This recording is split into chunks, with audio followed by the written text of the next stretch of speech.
Good evening, and welcome to the Board of Mayor and Aldermen for the City of Fayetteville. This is January the 13th, 2026. We'll call this meeting to order. First, we'll have the prayer, and this is by Miss Lily Hogan, who is a homeschooler. And then we'll have the pledge by two of the Rapaskin students, and their name is Royal and Kingston Lester. So if you guys will come forward, we will start. Everyone stand. Say the prayer. Will you please bow your heads? Lord, first I want to thank you for this amazing day you've given us and all the ways that you've blessed us. I pray that you will continue to bless us and lead us in the way you need us to go so we can spread your love and your word to everyone we meet. I especially pray that you will let your spirit guide our leaders to make decisions that glorify you and your kingdom. I want to lift up this community and all those who are struggling. Let them lean on you and put their trust in you. And for the lost souls that we come across, I pray that we will share your good news and the message of your kingdom. Let us show the love of Christ to anyone and everyone that we meet. It's in Jesus' name we pray. Amen. Amen. Ready?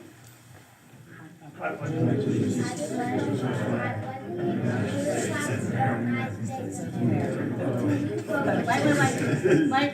Let's go back. Okay, start out. I pledge real loud, okay? All right. I pledge allegiance to the flag of the United States of America and to the republic for which it stands, one nation, under God, indivisible, and liberty and justice for all.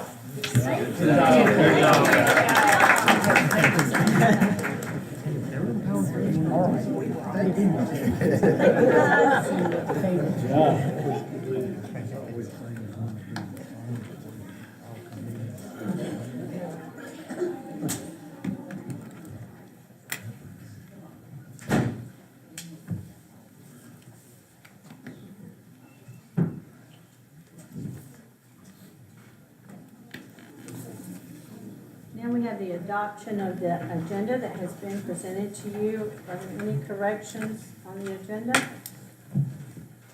I would like to make one statement saying that Shannon Ball with TEMA is here with us. This is concerning the item K, just in case there are any questions. The agenda will stand as presented. Also presented to you in your board package, you have the minutes for the regular meeting for December the 9th, 2025. Were there any corrections to the minutes? Hearing none, those minutes will stand approved as presented. Now we move to the public comments portion of our meeting. So went back, reviewed the ordinance that we adopted in 2023, and in this, it allows for a 2-minute time for you to speak. This is a time for you to speak and say what you have to say concerning an item on the agenda. It's not a time to interact with the board because what you have to say is important, and that's who we need to hear. So we will begin with the list, and Jonathan from the back will notify me when 2 minutes is up, and we will just start calling from the sign-in sheet. First up, it's Stephanie Britt.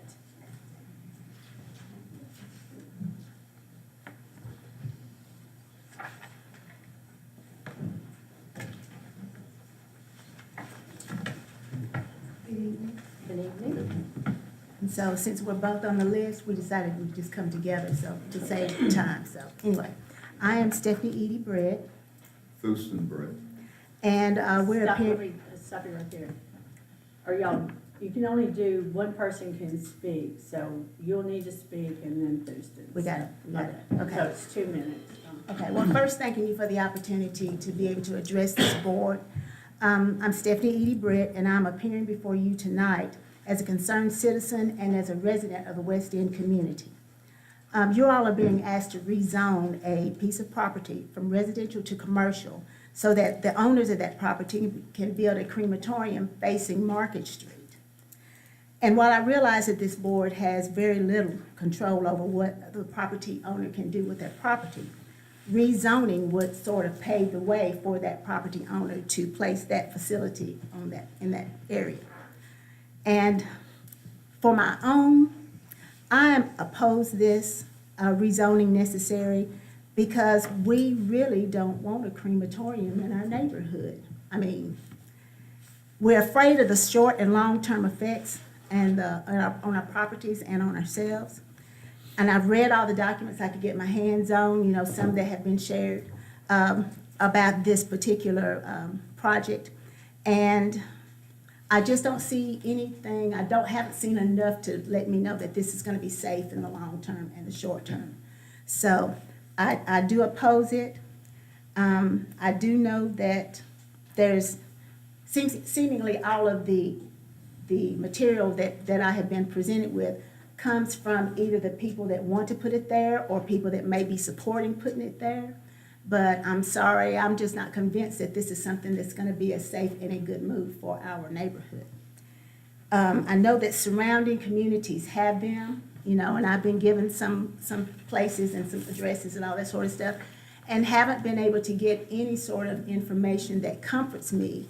I've been told that we always know when they're operating. So, and I'm saying, what does that mean? Well, we don't know what that means, but we always know when they're operating. So is there a smell? Is there something? Is there something? Well, my last thing is Just wrap it up. yeah, I have a food truck and I can't operate in a residential area. So I fail to see the logic that allows a crematorium to operate there when I can't operate a food truck. So, thank you. Mr. Britt?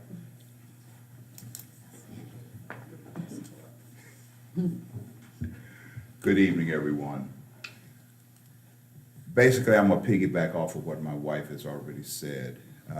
Primarily, if you're looking at operating something that really, I've yet to find regulations that support this. I have yet to find regulations that say they can build a crematorium in a residential area, yet, as my wife has already stated, we can't operate a food truck in a residential area. We are definitely selling something to the benefit of the public. I fail to see the real benefit of putting a crematorium in a residential area. And again, we're just looking for justification for this. We have yet to hear it other than convenience. And convenience sometimes goes against the public good. And I don't think this is a public good. Yield. Thank you, sir. Next, we have Barry Brown. Yeah, my name is Barry Brown. I'm with Brown Construction, and Mr. Brad had contacted me some time ago with this thought of building a crematory, and we looked at the property, and just to let everybody know, I really do respect everyone's opinion, whether I can agree with it or not, and thank everybody for coming to express their concerns. We have a panel of people here tonight that can answer any questions that could possibly come up. And I just wanted to start out by saying that when I met with Mr. Brad, he was going the extra mile to place this crematory on a particular lot over there because aesthetically it will be much better for the neighboring community. And we can and are allowed to go to either side of it right now without rezoning anything. And he's spending a lot of extra effort and money going through these hearings and everything to make it more conducive for the neighborhood. And I had one comment from the fellows earlier, the lady earlier, that it will not be facing Market Street. It's going to be facing due east, which is towards downtown Fayetteville. And we've got people that can answer a lot of questions that I could probably give you information on, but I'm going to save my time to address anything that anybody has questions about as far as the actual placement of it. It's going to be a beautiful building. I know that Brad and his daughter and his team over there are very concerned about the aesthetics, the buffering of it on three sides, and I just think that if you'll kind of look at your options and know that it could either go to the left of that house or it could go to the right of that house without anybody's approval here, we decided to put it here because it's more conducive, much more attractive, and it's a great looking facility. And I'll let everybody else talk about the technical functions, the data that goes behind it to support this, and the surrounding areas where all the other crematories are located at, in residential and commercial areas that border one another. And if there's any questions, I'd love to answer them. We can't ask and answer this. Thank you. Thank you. I made a mistake last time. and I asked. Thank you. Next up, we have Gary McArdle. Good evening. I am Rabbi Minister Gary McArdle. I live at 518 Market Street West, 30 steps, not feet, from where Galat Funeral Home wishes to place this crematorium. In Judaism, we believe that it is to restore love, respect, humanity, and the community and the environment. In my view, this is not about appeal, but it is about convenience and ideal without consideration for the community. The one this business claims that they love and support and they want to service. This business has stated they own other properties. One of those properties happens to be a cemetery, which it would be much better for this crematorium to be built in. Not 30 steps from my front door that I have to breathe in, I have to smell every morning, and I have to look at. It might be convenient for them, but this is going to hurt my property value, it is going to hurt my health, and I am urging you and begging you to vote no on this, to send the message to them to please even consider your other piece of property that you said, and do not put this 30 steps from my front door. Thank you for the time, folks. Thank you. Mr. James Waller.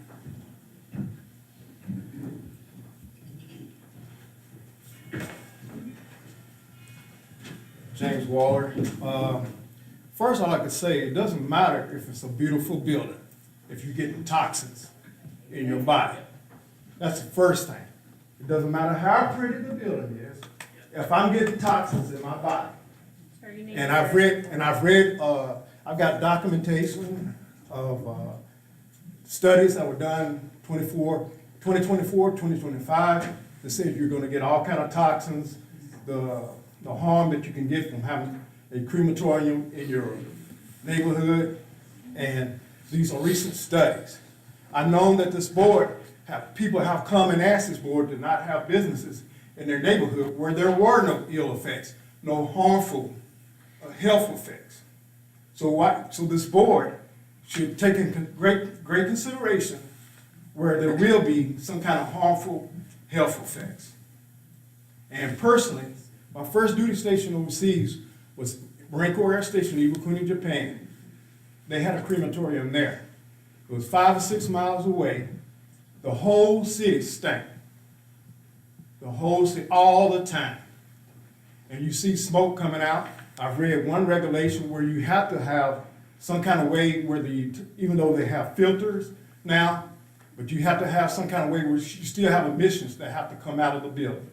So no matter what, you're gonna have emissions coming out of there, and they're gonna be harmful emissions.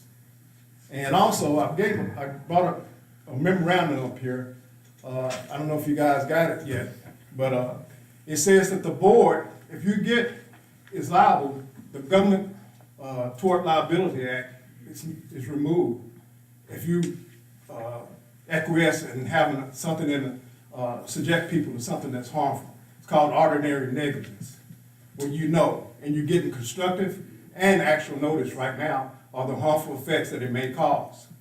So the board would be liable, joint and several, and the zoning commission all together. So that's something for you to take into consideration, because this thing is not a good deal. Sir, your time is up. Thank you. All right.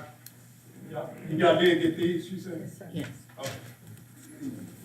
Next, we have Victoria Broderick, I'm sorry. Yeah. You're fine. It's crossed out there.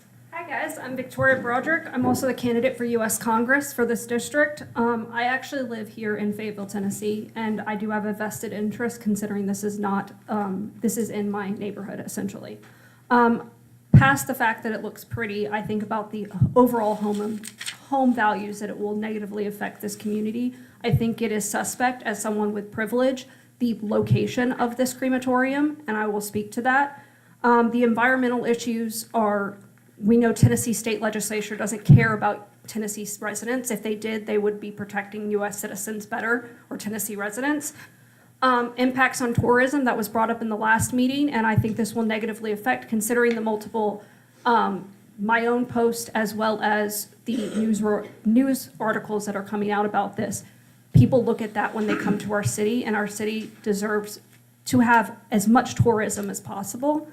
And also, speaking as a mother with 2 small children who love walking to the square every single weekend, I do not feel comfortable having this close to my home. You have another location that you can put it in, put it there, out of these areas. It is unacceptable to have things like this in our beautiful community. I don't want downtown to suffer as someone who has a vested interest. So hopefully you all will vote no in order to make it better for the entire community. And we can look at additional options, because I understand that it's a business and they have to do business elsewhere. I appreciate your time, and thank you so much. Thank you. Michael Hall.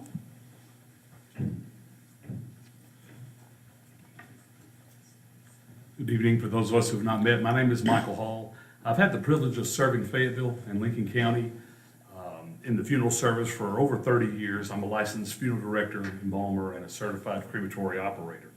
In beginning to think about this project, we had some of the same concerns. We want the same information that everyone else that lives in this community, worship in this community, I work in this community, we have those same concerns. In looking at property values, we studied Pulaski, Columbia, Spring Hill, Hazel Green, Huntsville, Shelbyville, Winchester, and Lewisburg all have crematories operating within a half a mile of residential areas. In some cases, there are 2 crematories operating in that same half-mile radius. The presence of these facilities has had no verifiable negative impact on the property values in those communities. Those numbers are available to anyone, and we've looked those up to see. I don't know of any negative impact it's had on their tourism. Some of those towns seem to be doing quite well in that regard. What they have, the effect they have had in those communities, however, is to contribute to the tax base in those communities. Now, I had the opportunity last week, and I enjoyed the opportunity to come and sit in on the work session. I was encouraged by that, to hear the discussion about paving the streets and how you seek to have the funding for that, how you seek to wisely use the funding for those things, and how you seek to increase revenue to make funding for those things available. Proposals like this, business expansion like this, is part of that process to increase those revenues. I did want to share with you one thing that I saw in looking at our city website. At the bottom of each page, under the heading About Us, it says this: in Fayetteville, we believe in supporting our community.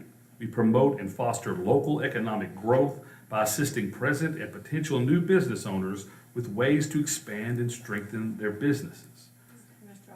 I believe that. And this is an opportunity to do just that. Thank you. Brooke Fanning. Thank you for the opportunity to speak. My name is Brooke Gallant Fanning. My family has owned a funeral home and served the community for 75 years, and next year it will be 75 years. My grandparents opened our funeral home with one goal, which was to care for the families of the community. And in 1964, they moved to our current location on West College Street, which on the opposite end is West Market Street. Our work has always been about service and continues to this day. When the needs of the community changed, my grandparents changed with them, expanding in different ways to serve the families. Today, the funeral home is operated by my father and myself, and we're now 3rd generation of running the business. Once again, we're responding to changes in the community, and we own the property at 521 West Market Street, which is in question this evening. It sits between 2 commercially zoned properties, which we already own and are currently parking lots. Tonight's vote is simply about rezoning these property to commercial use so our land can be consistently zoned and allow for responsible long-term planning on our part. Since the topic of discussion has been cremation, I want to address that. More families than ever are choosing cremation nationally. The cremation rate in 2020 was 56.2, and currently it is 61.8%. In the state of Tennessee alone, cremation in 2020 was 41.4%, and the last census on that was 49.1%. This is not a trend driven by convenience. It's by personal, financial, and cultural preferences, and we believe the families deserve to be served, remain close to home, supported by people they trust, and that's why we would believe a crematory would give us the tools we need to best serve our community. As a licensed crematory operator and a mother, I would not put myself or the community in danger if I felt that this was unsafe. I appreciate your time. Thank you. Okay, and the final speaker tonight is Tom, I hope I don't mess this up. Kroll. Okay. Hello, everyone. Tom Kroll, Vice President, Cremation Systems. We build the equipment in Chicago, a family-owned and operated business. I'm a construction engineer by education, College of Environmental Science and Forestry, State of New York. Undoubtedly, we always have to, and I've addressed a lot of this type forum regarding cremation. Luckily, in the state of Tennessee, you have a very clear set of rules and regulations as it relates to air permitting. We've got multiple units in the state of Tennessee that will completely abide by the air emissions program that the state has set up. So generally, I'll stand here, and whether I'm in Iowa or Nebraska or Illinois, it really, we understand some of the pseudoscience that's out there on the internet from anti-environmental issues that it relates. But truthfully, the federal government doesn't touch anything that relates with human cremation. They're interested in Title V, which is large source. The governments, the state governments, and the federal governments consider human cremation as a small source. If you're really interested in the environment, then truthfully, in the state of Tennessee or Iowa or others, you should be looking from a legislative standpoint to reduce the emissions, which are easily done based on a modern cremation chamber. It has opacity sensors on the stack, so if there is any sort of smoke, the system automatically reacts.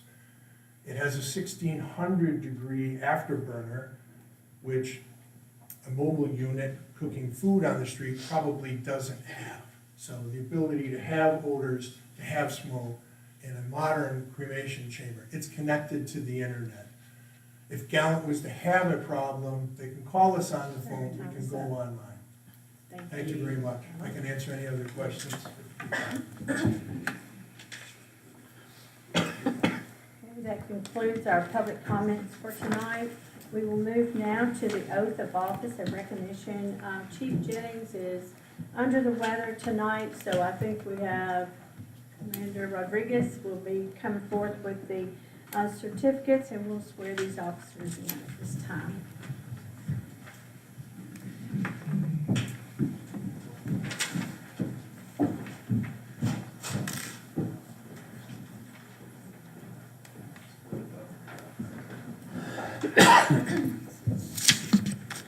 Leah Colson, Mary Jenkins, Sherelle Summers, and Jasmine May.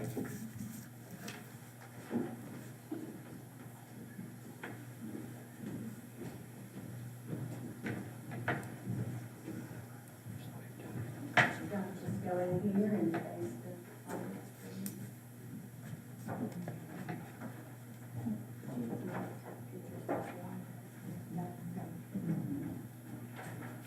Okay, if you will, swearing in, raise your right hand and repeat after me. For it says state your name, you state your name.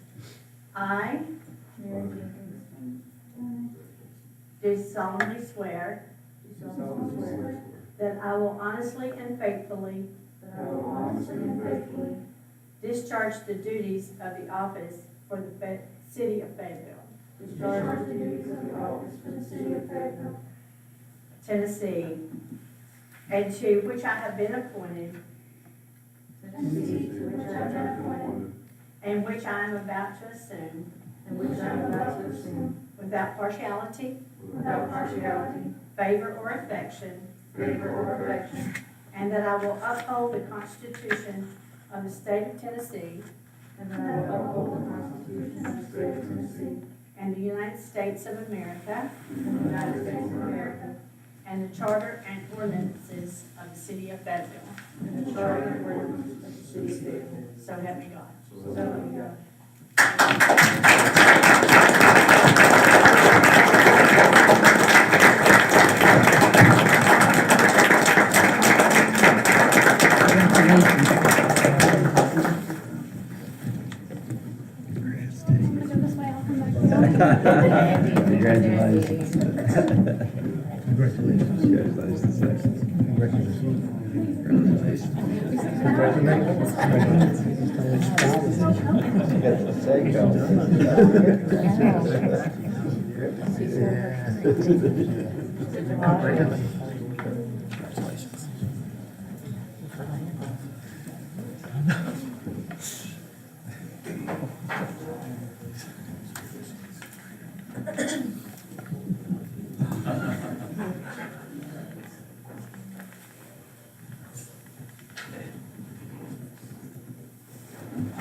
Tonight, we have reporting to the board, CEO Britt Dye of Fayetteville Public Utilities. Thank you, Mayor. Most of my report tonight is going to be about the water infrastructure that's going on, so we will all know and be on the same page to clear up some questions that you may have during your work sessions. Jack and I have been working very, very close on the communication part of these streets. And I believe, unless there's a different email, I think I send an email out every morning or every other morning, 4 times a week, whatever it may be, to inform everybody of where we are. So the questions come up about paving the streets of the work that we got going on, that being responsible to pave the whole street, we cannot borrow funds, federal and state money, to pave an entire street unless we tear up the entire street.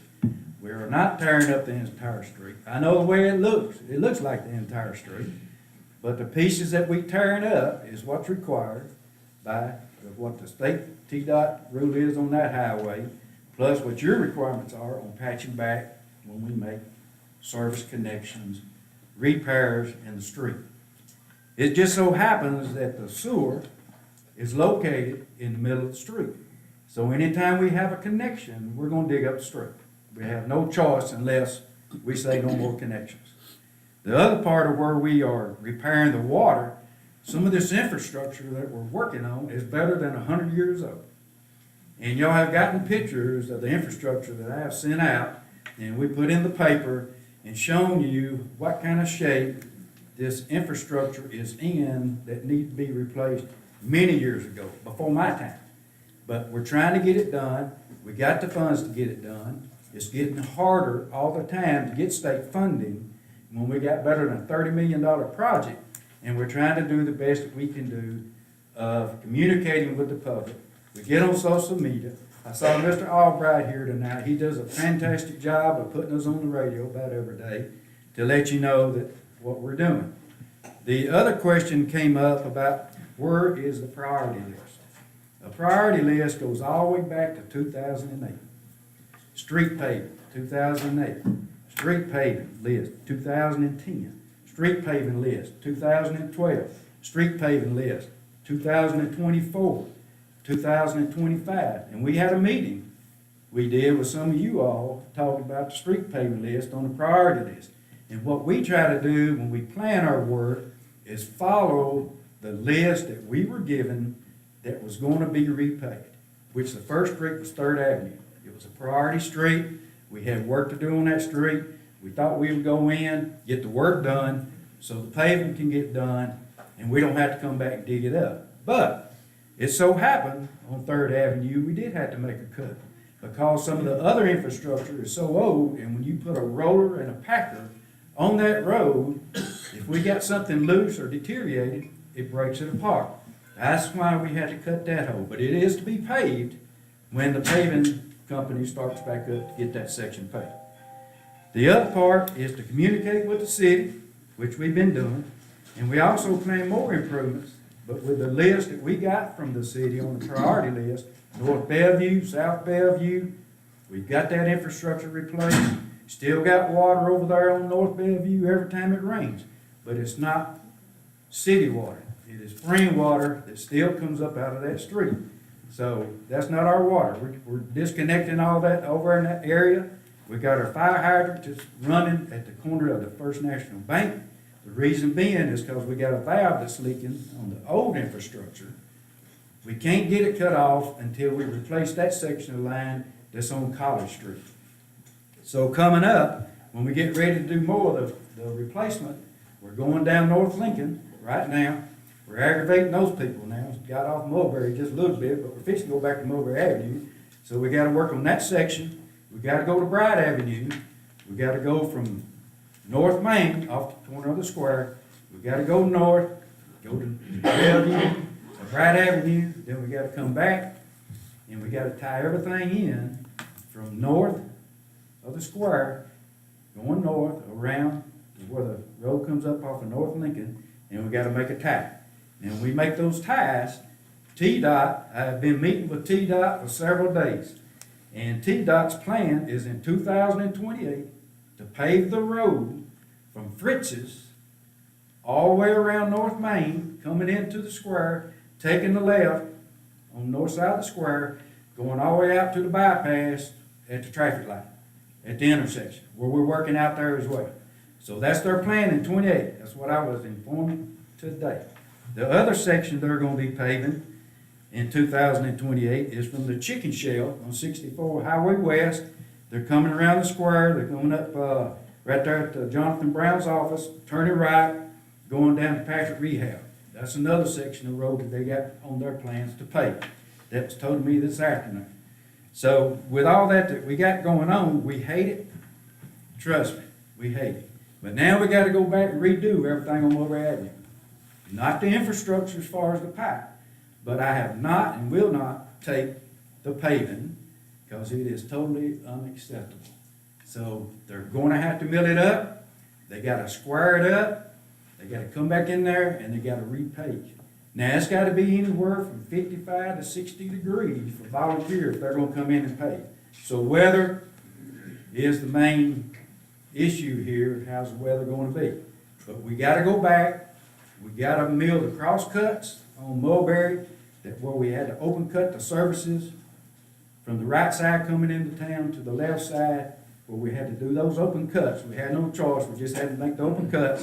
They gotta be milled, gotta be flow over field. That's what's required by the state, and that's where we are on Mulberry Avenue. But it's gonna take time. We're gonna have to put plates back down in the road, all that kind of stuff again. But if we're gonna pay the money, we want to make sure it's done right. And it's going to be done right before we sign off on anything to get a payment. So right now, that's what we can hold is payment. So it's got to be done right. The other part right now, what we have installed so far on this job, we've installed over 5,000 feet of 12-inch, 476 feet of 10-inch, 154 feet of 8-inch, 6,226 feet of 6-inch, 14 insertion valves.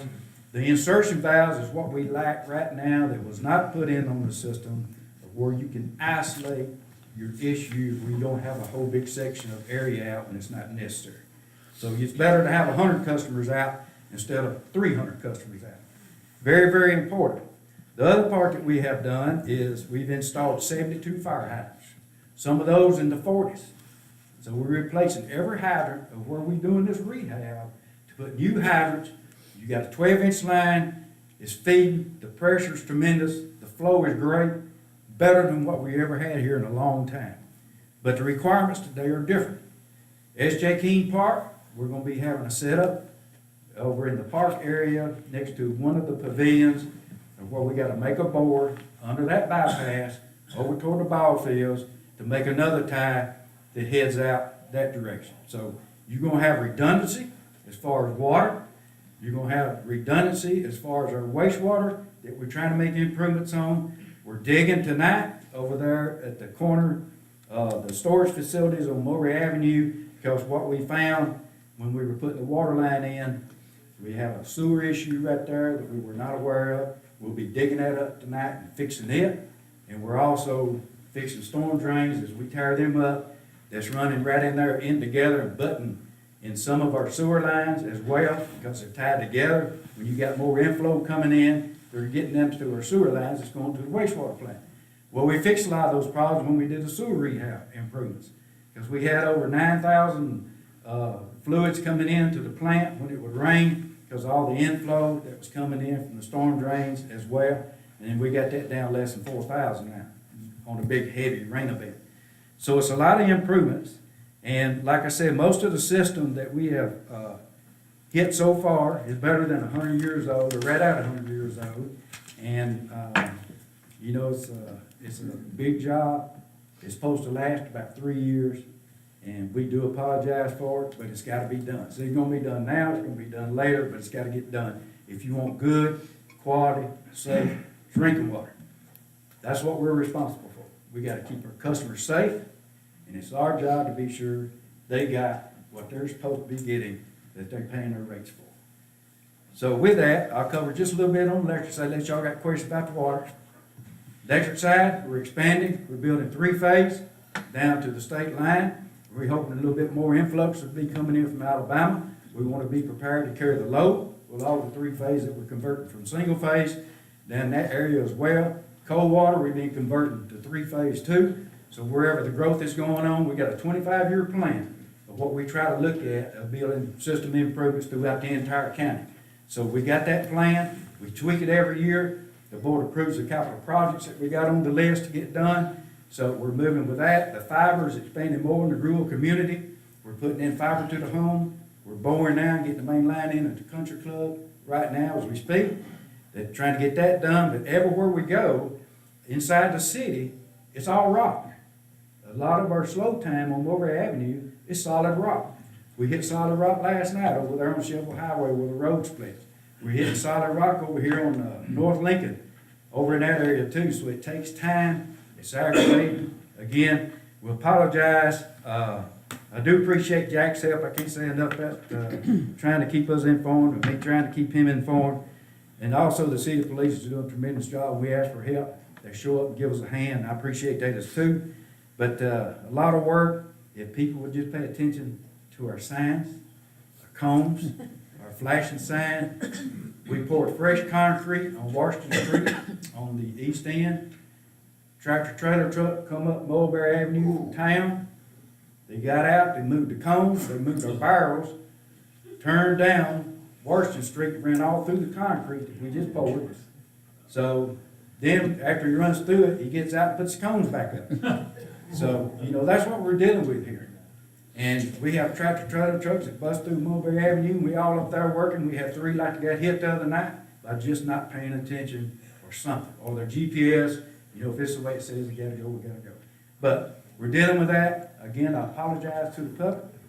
I'm just lucky to be the man that you need to call, I guess.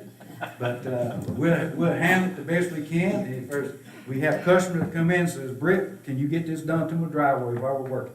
We'll go out there, we'll put some cold mix in, whatever we gotta do to help the customer out. And they appreciate that. And we're gonna help them out as much as we can to get that done. But right now, we're pouring concrete down Washington. It's going to continue on. We're waiting on our back T test from Franklin to Lincoln so we can hook those customers up. Then we'll get all that filled in with concrete, get that street patched back like it needs to be, and then maybe we'll get off out of the inner part of town at some point in time. So I'd be glad to answer any questions. I'll just say it's great to hear that Mulberry's not done, that it's not up to the par that you want and the city wants, and it's good to know that that's going to be fixed. I had a question about, I know that FU's taken on Petersburg Water now. Do you Not yet. Not yet. Going to. Do you suspect that there's going to be a capacity issue for us in Fayetteville, either manpower or the amount of resources that you have on staff to really make sure that you can go do things in Petersburg, but also maintain what we're doing in the downtown, or the city limits. It will be handled the same way that we do our work here. It's a whole different set of books. The rates will not affect what goes on here in the city of Fayetteville. It's entirely separate. We had to make sure we, dealt with the comptroller's office, that that's the way it had to be, because the ratepayers here have already paid for what we're doing. They don't need to be paying for what's going on in Petersburg, right? So we got a different set of books. They do have problems. We know they have problems, but right now we haven't, actually taken them over at this point in time because they got problems that they gotta get fixed. They got ARPA funds. They need to get them fixed. I will say it, the city mayor doesn't like it too good up there, but until you get these problems fixed, we're not ready to take it over. Comptroller's office has been aware of that.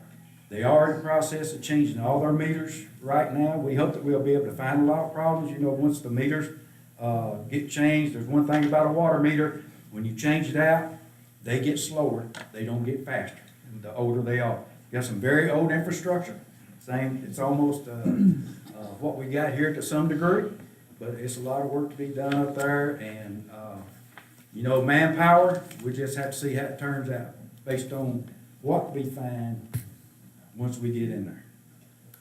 But 400 customers, is what they have, and based on what their water limitations are of their storage tank, you know, it needs work as well. We're trying to see if we can do it a different way over a study, because we'll run the hydraulic, plan like what we have here in the city to fill tanks and those kinds of things, but we'll just have to wait and see how it pans out. Thank you. Any other questions? Thank you. Thank you. Now we move into our standing committee reports. The first up is Chief Bergman, Fire Department. Thank you, Mayor. For the month of December, the fire department responded to 126 calls for service. This included 4 fires, 108 EMS calls, 1 service call, and 8 good intent calls and 5 false alarms. This wrapped up the year of 2025 with the fire department responding to 1,599 calls for service. That's my report. Thank you, sir. Moving to the police department, since Chief Jennings is out under the weather, reporting is going to be our city administrator, Kevin Owen. Thank you, Mayor. Good evening, board. The chief is reporting for the month of December, incidents 107, arrests 55, traffic crashes 30, total citations 142, police activity events 1,867. As far as this criminal investigation division, there's a total of cases of 474. That means new cases 12, cases closed 6, cases to cold file 0, arrest 0, and grand jury 3. He also wanted to report on the monthly activities with animal control. For last month, we had with the city, we had 5 incidents with dogs being brought to our shelter from the city, 30 from the county, a total of 35. Total service calls from the city were 10, county 19, and total 29. 16 animals were adopted, and there's going to be a total of 34 dogs currently in the shelter. That's the police report. Thank you. Moving now to the finance department, Director Garner. Yes, local option sales tax received in the month of December was $342,094. This is an increase of 4.5%. State share sales tax was $79,132. That is an increase of 3.6%. Occupancy tax received was $8,966. That is a decrease of 29.7%. That is my report. Thank you. Parks and Recs Department, Director Browning. Thank you, Mayor. Spring sports registration is open. Baseball will be open until February the 27th, as well as volleyball through February 27th, and softball until March the 20th. Our Champions League, which are our adapted baseball league, is brand new this year, will be open until March 16th. And our Kids Invite Someone Special Dance will be Saturday, February the 7th, at the rec center from 6 to 8 p.m. They can register on rec desk or come by the rec department and we'll get you taken care of. That's my report. Thank you. Public Works Department, Director Williams. Thank you, Mayor. So, Public Works for the month of December, the sanitation department picked up 320 tons of household waste. Street department picked up 188 tons of brush and leaves. Our garage completed 31 work order requests and also keeping our equipment going. Also want to say that we will observe Martin Luther King Jr. Day on the 19th of Monday. So the garbage pickup for that day will be delayed until Tuesday. The rest of the week will run as usual. That's my report. Okay, thank you. Planning Coach Department, Director Gentry. Thank you, Mayor. We issued 7 building permits in the month of December. The total project valuation was $75,559. The total permit fees was $889. For our year-end permit report for 2025, we issued a total of 217 permits, collected $31,336 in fees, and the project valuation was $8,527,291. We were up in 25, issuing 45 more building permits than in 24, and 12 new residential homes were also built. We do want to welcome Teresa Crabtree. She's our new property maintenance inspector. She started last week and is doing very well in her role. We did receive a wonderful audit report from the state residential supervisor. The memo stated that we are adequately enforcing the residential code and performing inspections properly. And I want to thank Ms. Jill Smith for her work on the questionnaire, and then her and Jack Williams worked on the on-site visit. And that's my report. Thank you. Now we'll have the city administrator report, Kevin Owens. Thank you again, Mayor. Good evening, Board. For the month of January, we're gonna work until the end of the month. We're gonna start after this meeting fully putting our attention to the strategic planning. As you all know, that is gonna be January 31st. So you will see a series of emails from myself or Debbie giving you instructions about the day and how we do plan. That is an 8 to about 4 p.m. event. We've been working with MTS, EMA building, just set everything up. So we're gonna provide more information to you as well as the public in upcoming days. And in that session, we're looking at giving a presentation on fleet management. Jack called a meeting late December and we have a big plan for it, as well as the entertainment district, which we also had a meeting back in, I guess, maybe 2 weeks ago. And we also plan to bring information to the board to look at strategic planning. In addition, for the remainder of the month, we'll be working on finance issues. We got pre-budget for the 26-27 has begun, so we'll work on that, as well as the mid-year, which we plan to give that to you all at the next work session, as well as the audit report. Our finance director is retiring this month. She will be with us for the February work session for mid-year, but we are in the process of interviewing right now and going through financial transitions at the present time. We have several grants that we're looking at the present time. Some are on the agenda to vote for intent to apply. So we're working with that, as well as some existing grants to get them moving. We have developed a 60-day plan to take the 1803 Winchester property to auction. So we're looking at doing that hopefully in mid to late February. And recently, all of the staff have brushed up on the inclement weather policy. So if we have weather including snow, ice, flooding, tornadoes, our staff feel prepared that we know what to do and how to alert the public to what's going on. In the next few weeks, we're gonna look at our ADA activities for the remainder of this fiscal year. And just to let the board know that in the morning, we will have another comprehensive animal control meeting with the county, and that's how we're looking at future plans for the county. And that concludes my report, unless you have questions. Questions? Thank you, Mr. Owens. We have no unfinished business at this time, so we're gonna move into the new business. Item number A is Resolution R-2026-01.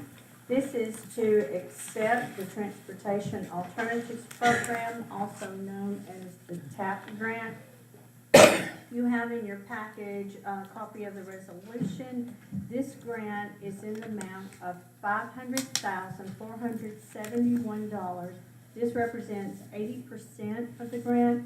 The city will need to match it by $125,117.75 for a total of $625,588.75. So I need a motion to accept the grant. Motion to accept. Motion by Alderman Keenan, second. Second. Second, Alderman Alder. Any discussion? Do we know what account the matching comes out of? Is it gonna be general fund? The match money, The what match will it money, come up? it will have to come out of, general fund, but we have looked at, there is some money in the grant fund that we may be able to utilize. But right now, at this point, it's still all being looked at. You're looking at 65,000, so there's different the- funds. Road, okay. Any other discussion? Did we call the vote? Mr. Alder? Aye. Miss Allen? No. Mr. Bradford? Aye. Mr. Keenan? Aye. Mr. Faulkner? Aye. Miss Small? No. That motion carries. Item B, this is Resolution R-2026-02. This is requesting permission to apply for the Office of Outdoor Recreation Grant. This is coming through Parks and Recs. You have it presented to you there, and this is just the request to apply. So moved. Motion by Alderman Allen, second. Second by Alderman Keenan. Any discussion? Debbie, call the vote. Miss Allen? Aye. Mr. Bradford? Aye. Mr. Keenan? Aye. Mr. Faulkner? Aye. Miss Small? Aye. Mr. Alder? Aye. That motion carries. Item C, this is for Resolution R-2026-03. This is the request to apply for a Community Development Block Grant. Kevin and I have an appointment coming up with the South Central Tennessee Development District to discuss the potential projects that we could do with this grant. So this is just a request to apply. Do I have a motion? Motion to approve or apply. First motion by Alderman Keenan, second. Second. Second, Alderman Alder. Any discussion? Mr. Bradford? Aye. Mr. Keenan? Aye. Mr. Faulkner? Aye. Miss Small? Aye. Mr. Alder? Aye. Miss Allen? Aye. That motion carries. Item D, this is Resolution R-2026-4. This is for the Fourth Avenue project, property. There was a request by a landowner at the end of Fourth Avenue who does not have access to his property. And by allowing him an easement to access that property for egress and ingress, strictly for a driveway to reach his property. You've been presented a copy of this resolution. Do I have a motion to approve? Motion to approve. Motion by Alderman Alder, second. Second. Second by Alderman Allen. Any discussion? Debbie, you call the vote? Mr. Keenan? Aye. Mr. Faulkner? Aye. Miss Small? Aye. Mr. Alder? Aye. Miss Allen? Aye. Mr. Bradford? Aye. This motion carries. Item E, this is approval of the Fayetteville City School MOU volleyball agreement. This is between the city of Fayetteville and Fayetteville City Schools to be able to use the gymnasium, and this is for a period of March the 9th through May the 9th, 2026, for volleyball and for their practices, right? Do I have a motion? So moved. Motion by Alderman Small, second. Second by Alderman Bradford, Vice Mayor Bradford. Any discussion? Do we call the vote? Mr. Faulkner. Aye. Ms. Small. Aye. Mr. Alder. Aye. Miss Allen. Aye. Mr. Bradford. Aye. Mr. Keenan. That motion carries. Item F, this is for approval of the new animal control escrow bank account. We have been under, I guess, reconstruction of the animal control, and the funds were all going into one account. So for the ease of bookkeeping and to make things more transparent and keep everything separated, we would like to open a bank account where any fees, fines, donations, adoption fees, anything like that would go into this bank account. And then the city and the county, the board of the animal control, would meet if needs come up, if we need construction, if emergency, anything like that, that board would vote on how to use this money. But it would be in a separate bank account. Do I have a motion? So moved. Second. Motion by Alderman Faulkner, second by Alderman Keenan. Any discussion? Debbie, call the vote. Ms. Small. Aye. Mr. Alder. Aye. Miss Allen. Aye. Mr. Bradford. Aye. Mr. Keenan. Aye. Mr. Faulkner. Aye. That motion carries.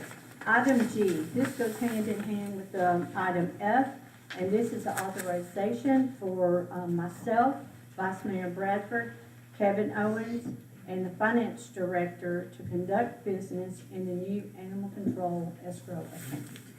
Do I have a motion? Motion to approve. Motion by Alderman Keenan. Second. Second by Alderman Small. Any discussion? Debbie, call the vote. Mr. Alder. Aye. Miss Allen. Aye. Mr. Bradford. Aye. Mr. Keenan. Aye. Mr. Faulkner. Aye. Ms. Small.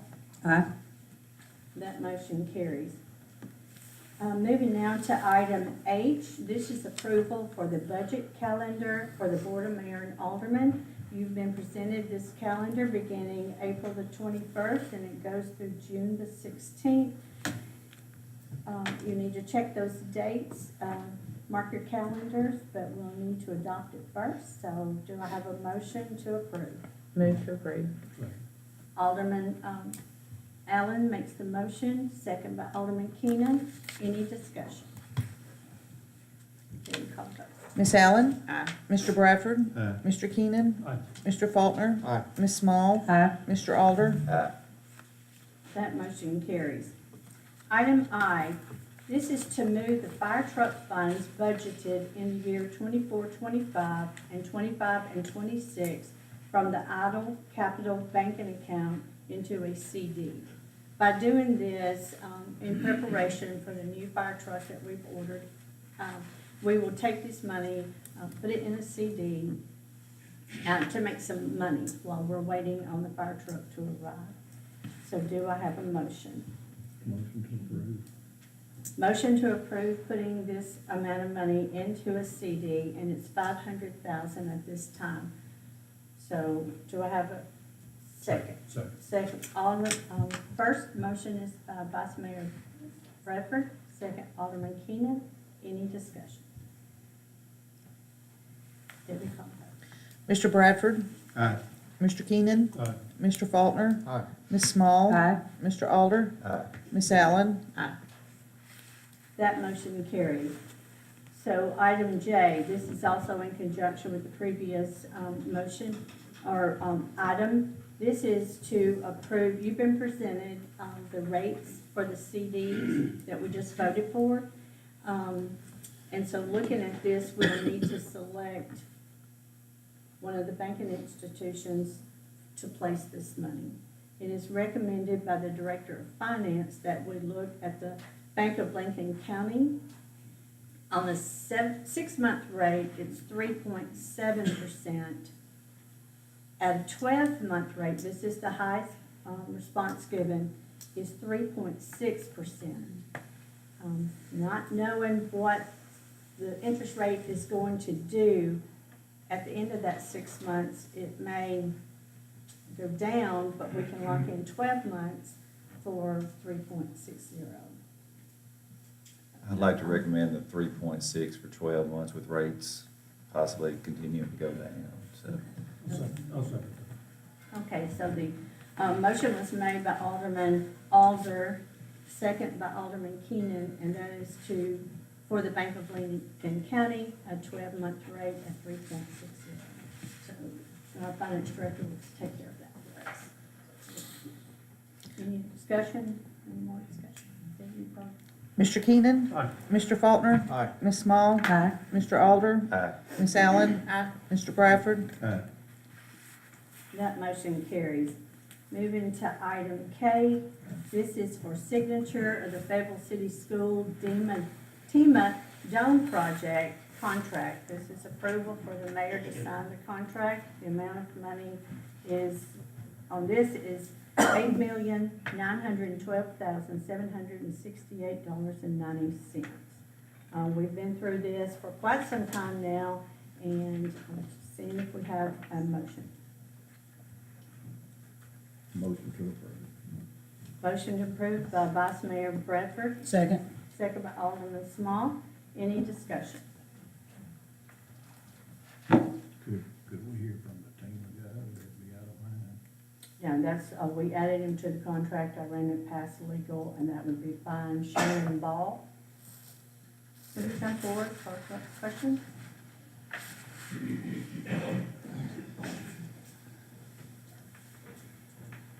Good evening. Good evening. Hi, I'm Shannon. I'm the State Hazard Mitigation Officer, so I'll be open to answer any questions that y'all may have.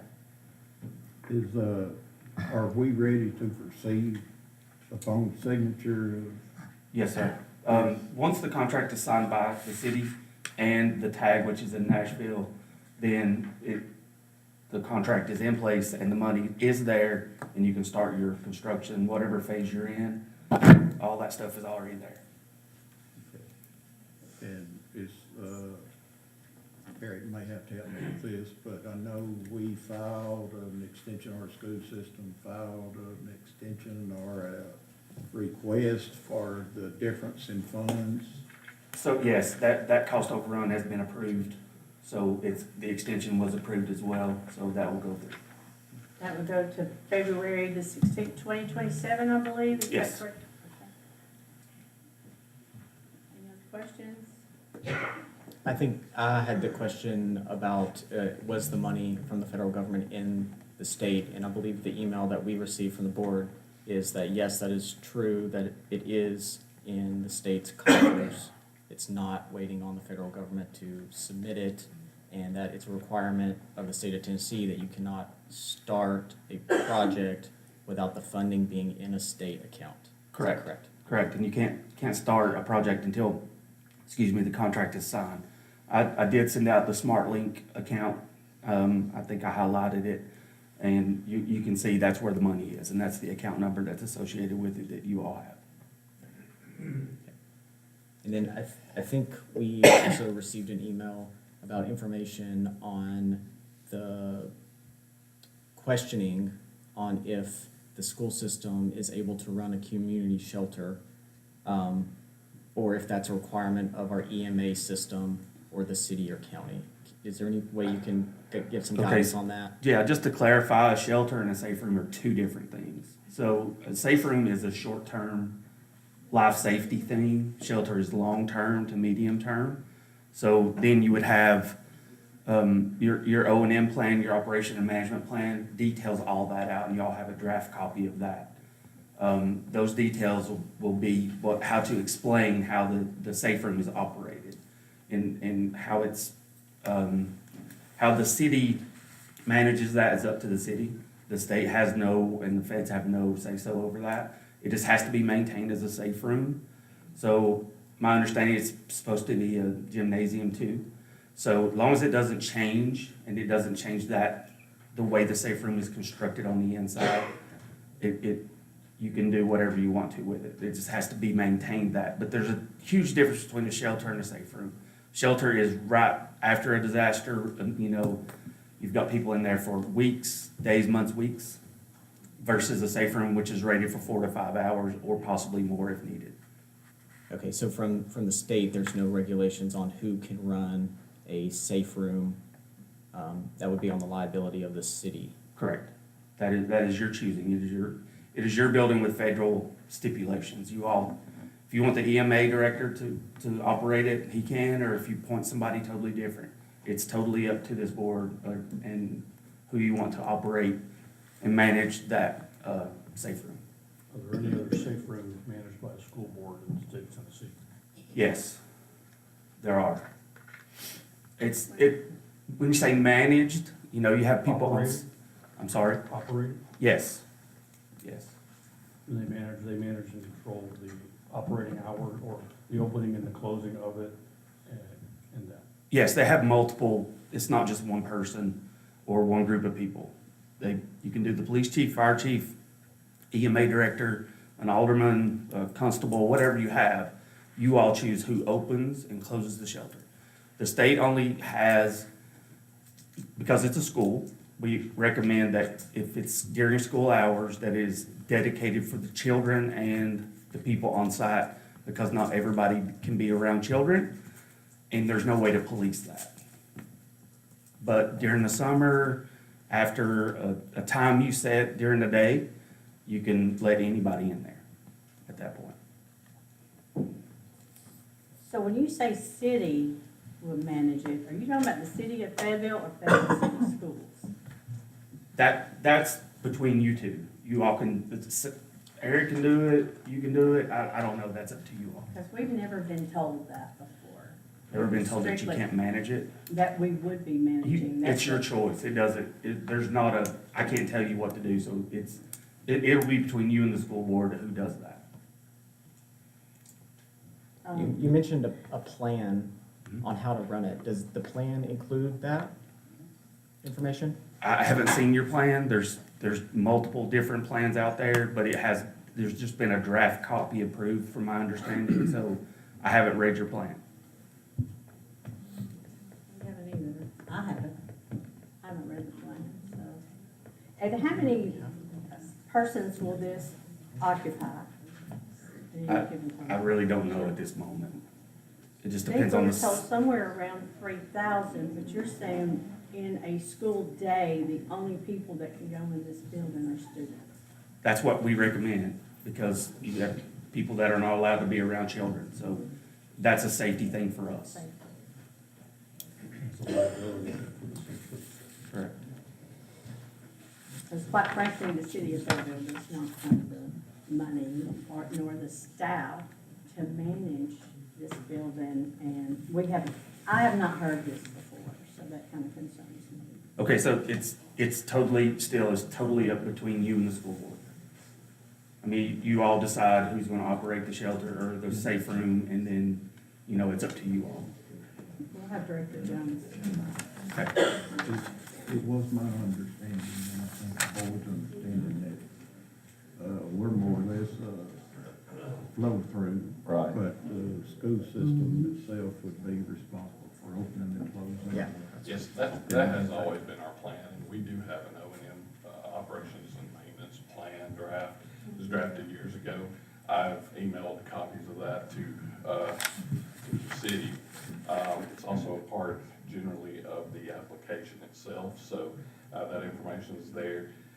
We have no intent to burden anyone with the city with the operation, but I want to commit, I'm very interested in any partnerships with any of the first responders, anyone who would like to be a part of it. We're very open to that.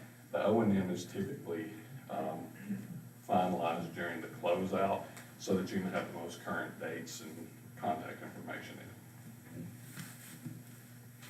So, Yes, that's dead on. Perfect. Any other questions? Okay, that's good. Thank you. Thank you. Yeah, I think that was discussion, so. Anything else? Okay. You go ahead. Okay. Okay, for the vote. Okay. Mr. Faulkner? No. Ms. Small? Aye. Mr. Alder? Aye. Ms. Allen? Aye. Mr. Bradford? Mr. Keenan? No. That motion passes. Can we clarify that it's just for you to sign? Yes. Give you permission to sign? Clarification on this motion is that this is only for the mayor to sign this agreement. It's the governmental grant contract. I'm not in favor of this contract, but it is, I have to have, according to the city charter, the board's approval before I sign anything. It is a part of our process. And anything that comes before the board on this contract will also need approval, so. Okay, so that motion passes. We'll move down to item L. And item L is the ordinance 2026-01. The only thing that we're voting on tonight here is the rezoning of 521 Market Street West, and this is from a R3 to a C3. Do I have a motion? Motion to approve. Motion by Alderman Keenan, second. Second. Second by Alderman Alder. Any discussion?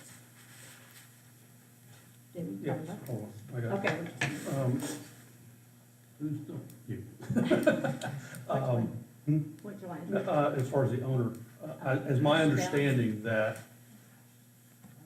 you're planning on building this regardless, as I understand it, to support the community requirement. Is that correct? That is our plan.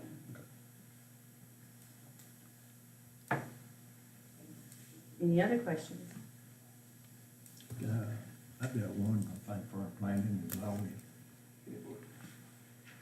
Is this considered a spot zoning No, sir. because it's residential in between two commercial lots? No, sir, because your rezoning would be adjacent to a contiguous C3.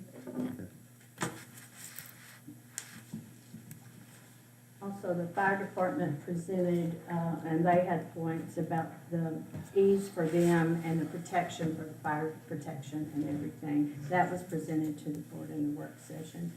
So, any other discussion? I do have a question for Mike, maybe. Do you know what days that y'all purchased that lot, the grass lot there offhand?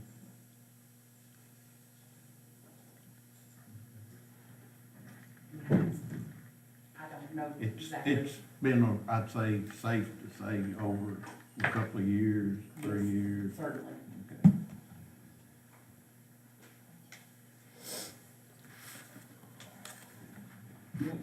Any other? Debbie, call the vote, please. Ms. Small? No. Mr. Alder? Aye. Ms. Allen? Mr. Bradford? Abstain. Mr. Keenan? No. Mr. Faulkner? No. Failed. That motion failed.